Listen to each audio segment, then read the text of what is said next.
Welcome back, and today we are flying out the JAS39 Grippen A. And yes, it's Grippen with double P because you can Grippen these nuts.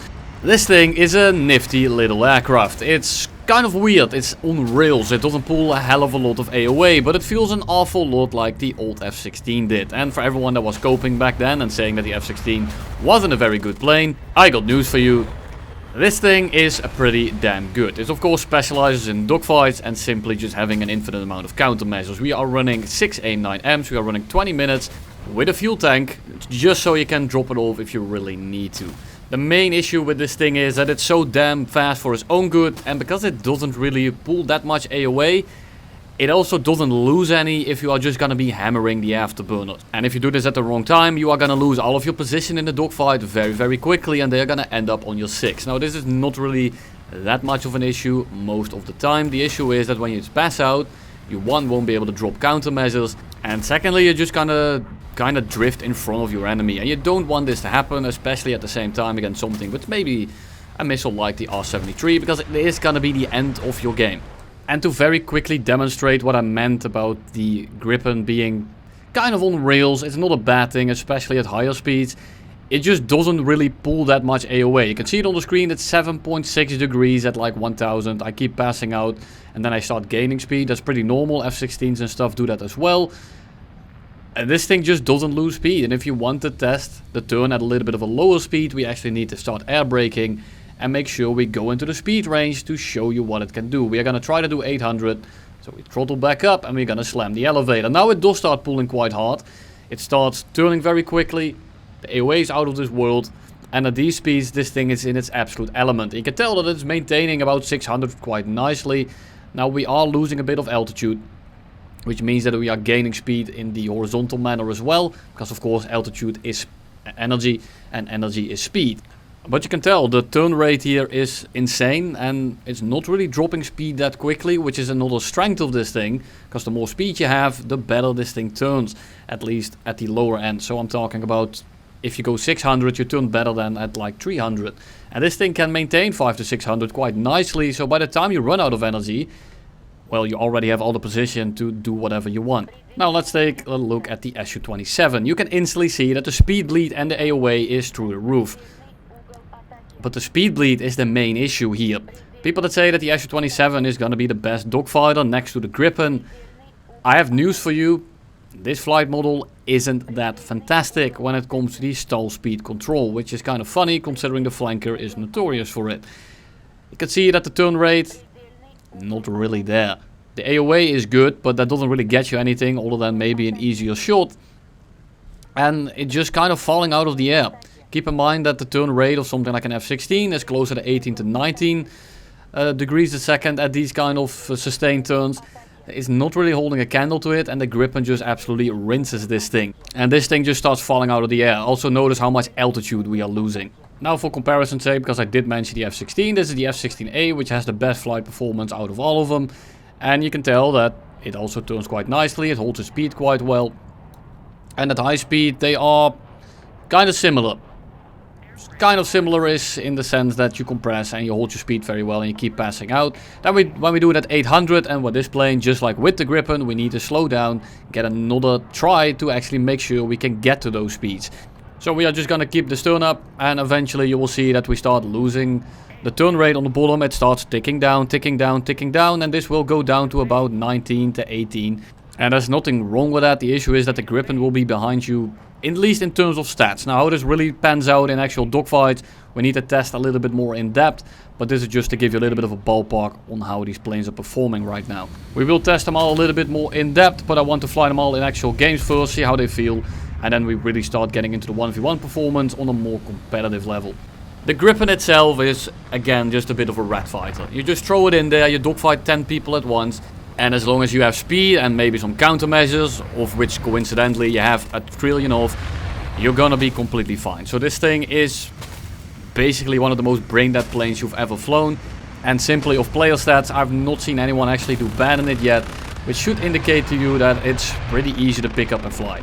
You need to get a little bit used to the flight model, but after a few games this thing just It's kind of just pick up and play. You need to choose when to lose speed in this thing. It doesn't happen automatically, so you need to manage your afterburner, you need to manage your air brake, And you just need to make sure that you stay in a good speed range to be effective in the given fight that you have. And now I want to talk about the gun. The gun got nerfed yesterday. It went from 512 rounds to 120. But I knew this was going to happen. So I tried for the video to keep it above 400 rounds in total. I might use it if I really need to. Just like right here. Because I just can't aim the damn thing. Because it's very awkward to aim at lower speeds. The plane feels kind of wobbly.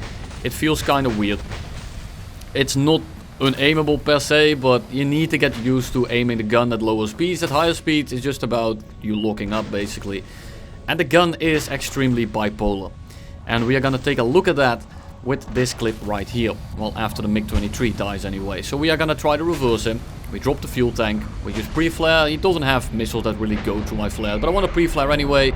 I got plenty of them regardless. So we air brake a little bit. We get behind him. But in this case, I air brake a little bit too hard, and he's gonna end up kind of energy trapping us. Now, I can chase up after him, but I wasn't sure what the other enemies were doing. It looks like we have some room, but this is top tier, so I don't want to full send it too hard. So instead, we are just gonna break off, get our speed back a little bit. We are now going 900, which we will maintain very nicely. We go underneath him, and he plants it right into a tree. Let's look at the next fight, and here we're gonna talk about some gun damage. MiG-29 comes in, we are gonna go underneath him, we get a very good position to instantly get on him. The issue is that we hold our speed so well and I'm not air braking that I am going to almost overshoot. Now this is my very first game in this thing, so I just want you to experience with me what I learned. That I'm kind of stalling out, I'm trying to stay outside of his nose, and that's very easily doable because it's an SMT. So I just kind of drop my afterburner, try to stay below him. His stall is absolutely appallingly bad and he falls the other way, which is good. So we are gonna just nose down and pitch right back into him. The issue is we have an EJK coming in. So we go down, straight down to pick up a little bit of speed to make sure that he doesn't hit us. Kinda lucky that he doesn't, to be honest. But we are gonna pull into him right now. SMT almost get the shot here, but we just have a little bit of trouble trimming the rudder, so to speak. And here we get the shot. Now look at his burst. That entire burst hit the central line of his plane. Now he's dead, don't get me wrong, but he's on fire, he's not really dead, and it's gonna take him a little bit of time to hit the ground. Now the EJK overshoots, and I mean, Omega lul, what are you gonna do about it? And then the MiG-29 hits the ground, the absolute millisecond some guy kills a ground unit. Now that's fucking annoying. Now let's take a look at another shot of this gun. One shell, entire plane combust. So the gun is very bipolar. I've had most success with the default belt, as well as a friend of mine who's playing this thing religiously right now. I'm not sure. I've tried all the belts. Default has given us the best results, but we don't have any concrete proof for the fact that it's actually the case, or if we are just coping about it. Now, enough clips. Let's take a look at some actual gameplay. So, we are gonna go into the middle of the map. The entire map is littered with enemies, and I'm just gonna be trying to maneuver my way through it. But because we have so many countermeasures and I'm running it on periodical flares on a 2-second interval, you can of course override this by spamming a little more when you really need to. But it just makes it so that when people shoot at you from an angle that you weren't paying attention to, that the missile basically never really gets a good lock. Now they can radar slave you, of course, where they maintain the lock on your plane, and then the IRCCM can do its work. However, then they will give you an RWR ping, which means that you will be aware of it anyway. So overall, I've had very good success with the 2-second interval, and that's why I am running it. So let's take a look at this absolute shit show of a game that we have coming up. So we have an F-14 in front of us, a J11, as well as 2 MiG-23s, and who do I want to kill first? I'm not really bothered about that. F-14 has to go first because he's simply the closest. And then I see the MiG-23 and the J11 in front of us. Now I want to kill the J11 as well, but the MiG-23 is behind him, and if I go for the J11, I'm going to get the other guys on my 6. So I just take a quick pass, I fly through the team, I shoot a missile off, and then I'm going to turn around the second I made my shot, and I see what the enemy is starting to do. So the MiG-23 starts engaging my friendly. Unfortunately, he instantly dies. FRS coming in, he dodges the head-on, that's good to know. And then the other MiG-23 and the J11 are just completely boxing me in. Now this is the 5th or 6th game that I've done in the plane. So at this moment I am not that familiar with it yet. I'm trying to find my ropes with it. I'm trying to find ways on how to fly it. And I'm just gonna disengage for a little bit to think about my options. I normally don't really do this, but being in a 1v4 with everyone on your 6 at this missile BR sometimes you just need a bit of breathing room. So I'm looking at it, 4 guys on my 6, and I see that dot on the horizon. I thought, oh my god, there's the 5th one. But no, it is not. There is a 5th guy around, which is also why I'm trying to just kind of scour it to see if I can find him. Unfortunately, that is not the case, and I just need to make something work here. I can't run forever. Well, I can run to the airfield like an absolute bitch, but we are not going to be doing that, because what's the fun in letting the game play the game for you? So I'm going to drop my throttle a little bit to make sure that I don't compress completely. And that MiG-23 on the left side there is breaking off the main group, which is going to be annoying, because that's going to make it so that he's going to interrupt my flight path when I start engaging someone else. But he comes in just at the prime time, so I'm able to pull into all of them at once. J11 is behind me, the other 2 MiG-23s are on my left, and the F4S is somewhere in the middle of that entire clusterfuck. So I'm just gonna be disengaging once more. They were all spread out. I'm trying to group them up. I'm sheep herding here, and I'm trying to make sure that everyone is somewhat compactly next to each other, which now kind of happens because the MiG-23 starts ground pounding, which is good for the 1v3 here, but it's kind of bite us in the ass in the long run. We go low for 2 reasons: dodge all the missiles, and then we can loop on over and get a positional advantage when it comes to the dogfight. And the J11, as you saw in that clip where I showed the Su-27 raid, he's gonna slow down very quickly, so I loop on over, shoot an AIM-9M at him. He's not gonna be dodging that because he is simply way too slow. He's not gonna be able to get outside of the seeker head when he uses his flares to turn the seeker off. So that's a bit of an L. We are now gonna go horizontal, go underneath the F4, kind of trying to make him crash. Doesn't really end up happening. And the MiG-23 is constantly flying away from us and breaking off from his body, which is exactly what you have to do, because it's forcing me to disengage and give up all of my position. Now they're right next to each other yet again, so I'm gonna fly up over his nose, and then I'm gonna do the same thing to the F4S. There we go. Past the nose, we are safe. I want to kill the F4S right here, but the MiG-23 is yet again putting an awful lot of pressure on me. If that MiG-23 hadn't run away right there, they would both be dead right this instant. But because he is constantly flying away, I am forced to keep breaking up my loop. So I think it's an F4S. I should be completely fine here to fly away from him for a little bit, and we should be. So I go underneath him, go low to the ground, we go up over his nose, and I think that's complete desync, and he ends up nicking our plane. And we now have a black nose cone as well as a wing root, which is going to hinder our performance a little bit. But you have not seen everything yet. This Grippy has some grippy socks, and it's going to stay in there. It's not going to start sliding. It's still super stable, and the name now starts making sense.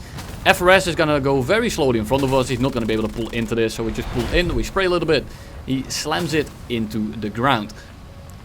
Kill number 5. Now let's take a look at the rest here. MiG-29 is finally coming back. There's a MiG-23 on the runway, and there's of course the MiG-23 that's directly next to us. Now, he's probably waiting for me to stop flaring, because then he might be able to use his R60 to get a free kill.